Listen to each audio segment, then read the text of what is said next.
Muhammed Peyğəmbər sallallahu aleyhi və aleyh və onun əhl-i beytindən gələn saysız hesabsız rəvayətlər var ki, onların hamısı göstərir ki, İmam Əli əleyhissalam peyğəmbərlərlə birlikdə olub, lakin gizlin şəkildə. Bir rəvayətdə deyilir ki, İmam Əli əleyhissalam Süleyman peyğəmbərə onun üzüyünü verən şəxsdir.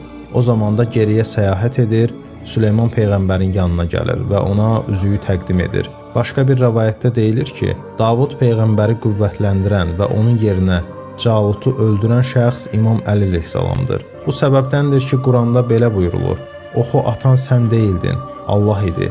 Digər bir rəvayətdə isə deyilir: Musa ilə birlikdə olan, dənizin yarılmasına səbəb olan şəxs əslində İmam Əli əleyhissalam idi. Beləliklə artıq çox aydın olur ki, İsa əleyhissalamı təsəlli edən, çarmıxa çəkilmə hadisələrindən əvvəl ona zühur edən və onu təsəlli edən mələk həmin kərrubin, yəni